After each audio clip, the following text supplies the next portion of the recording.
Bueno amigos, antes de empezar a escuchar este audio, quiero que tengan presente que tiene un objetivo y el objetivo fundamental de este audio es que reflexionemos un poco respecto a las cuestiones de pandemia y respecto a las situaciones de sociedad y que de pronto tengamos presente que realmente la sociedad en la actualidad es muy parecida o es muy semejante a la sociedad de la Edad Media. Es decir, nosotros nos comportamos de una manera muy similar. A veces siento que estamos pensando que el mundo ha cambiado demasiado, pero como diría Diana Uribe, ya lo he dicho en muchos videos recurrentemente, es una idea que me quedó rondando en la cabeza, pero amigos, el hombre sigue siendo el mismo ayer, hoy y por siempre, las mismas necesidades básicas, los mismos deseos, los mismos sueños, los mismos anhelos. Y si ustedes revisan este relato, van a encontrar cómo nuestro amigo Boccaccio nos da cuenta de esa situación. Así que sin más preámbulos, y quiero dejar ese precedente, vamos a empezar a hablar del relato de Boccaccio y quiero que al final del video me digan ahí en los comentarios qué piensan, si se relaciona con nuestra situación actual o no. Es de vital importancia pensar en eso.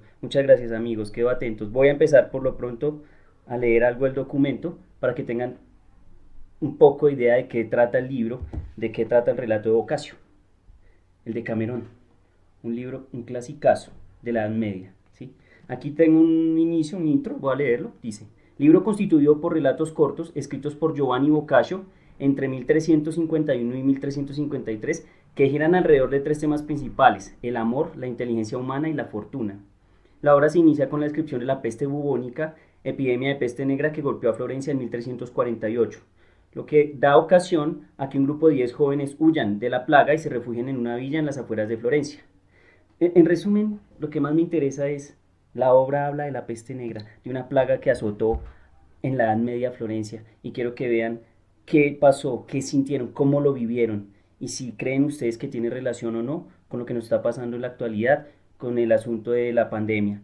Sin más preámbulos, quedo atento a sus comentarios, un abrazo para todos y sigamos gozando esta física increíble. En el año de la encarnación de Jesucristo, 1348, la peste invadió la ciudad de Florencia, bella sobre todas las otras ciudades de Italia. Producida por la influencia del aire o por nuestras iniquidades, lo cierto es que esta calamidad fue enviada a los mortales por la justa ira de Dios. Años antes había nacido en las distintas partes de Oriente, donde hizo parecer a muchísimos habitantes. Luego, sin detenerse, se extendió de país en país siguiendo su ruta hacia Occidente, cayendo al fin sobre nuestra desdichada ciudad.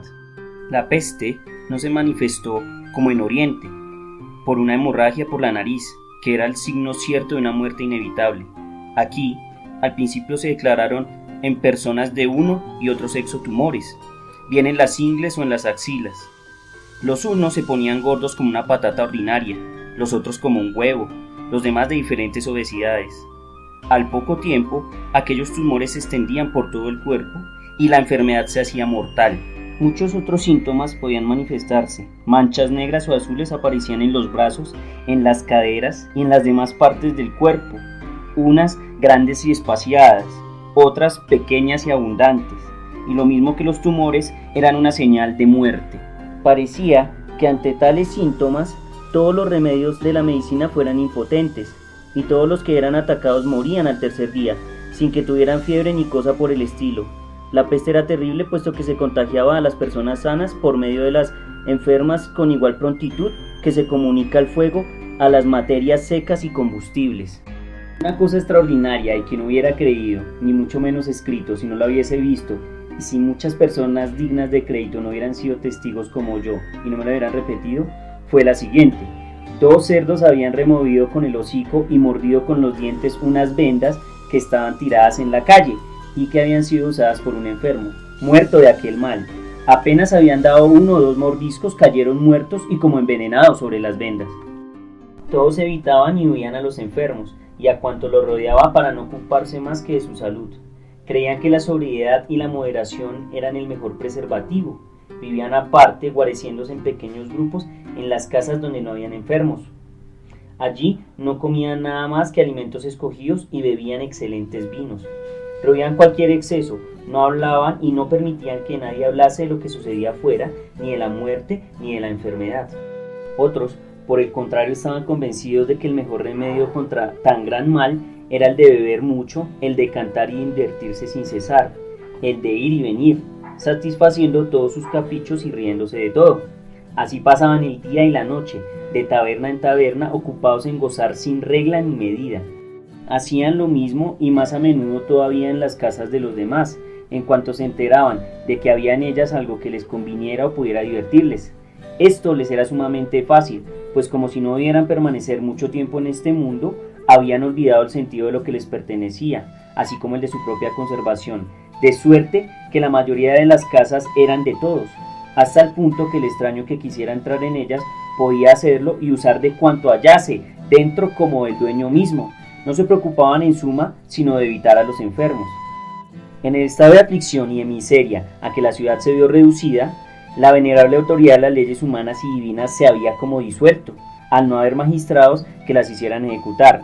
Estos, como los demás, estaban enfermos o habían muerto, o estaban tan aislados que no podían cumplir función alguna, de manera que cada cual podía hacer lo que se le antojase.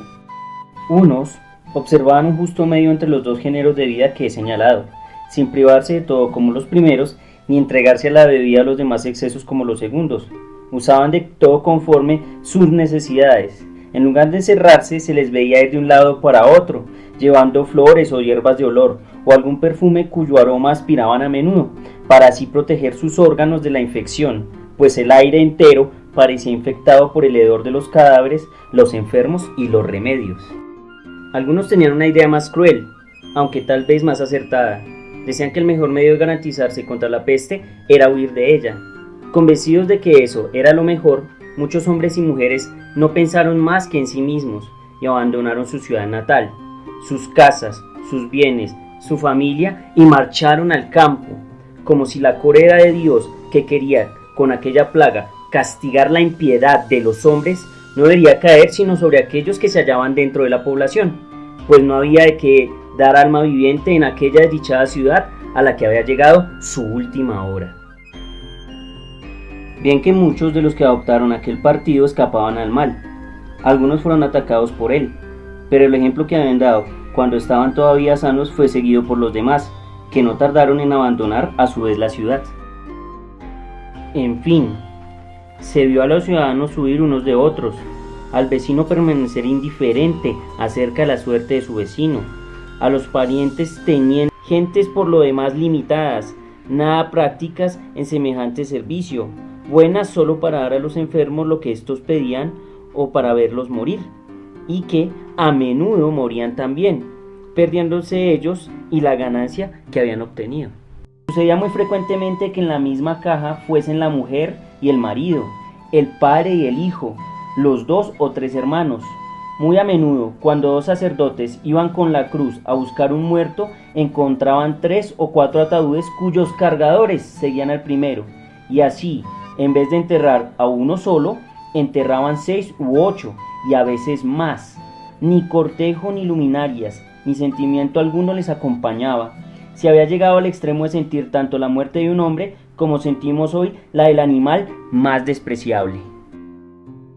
Los pueblos de los alrededores no economizaban menos. Privados de todo socorro médico, sin la ayuda de ningún criado, los pobres y desdichados labradores morían con sus familias día y noche, en sus granjas, en sus chozas aisladas, en los caminos y hasta en los campos que cultivaban. También abandonaron sus costumbres como los habitantes de la ciudad, no volvieron a ocuparse de sus asuntos ni de sí mismos, atareados como estaban en morirse un día u otro, no pensaban ni en trabajar ni en recoger el fruto de sus trabajos pasados y solo se dedicaron a consumir lo que tenían ante sí, y esto por todos los medios que pueden imaginarse. Las bestias, los ganados, los animales de tiro y la granja, los perros incluso, tan fieles compañeros del hombre, erraban de un lado a otro por los campos, por los cultivos cuyas cosechas se habían abandonado sin ser recogidas, sin tan siquiera ser cortadas. Después de haber pasado a discreción durante todo el día, algunos de aquellos animales volvían a sus cuadras sin que nadie les guiase y conducidos por su instinto. En fin, volviendo a la ciudad, la crueldad de aquella peste fue tal que durante 4 o 5 meses murieron más de 100.000 personas, número al que antes de aquella terrible calamidad no parecía que se elevase el de la población entera. ¡Oh! Que de grandes palacios, de hermosas casas, de nobles viviendas habitadas por numerosas familias y grandes personajes quedaron sin dueños y sin criados. ¡Oh! de apellidos tristes, ilustres, de opulentas herencias, que riqueza no tuvieron sucesor. ¿Cuántos hombres ilustres, mujeres hermosas y jóvenes amables y bizarros a los que Galeno, Hipócrates o Esculapio hubieran creído en un estado de salud perfecto, comieron por la mañana con sus parientes, sus compañeros, sus amigos y cenaron por la noche en el otro mundo con sus antepasados?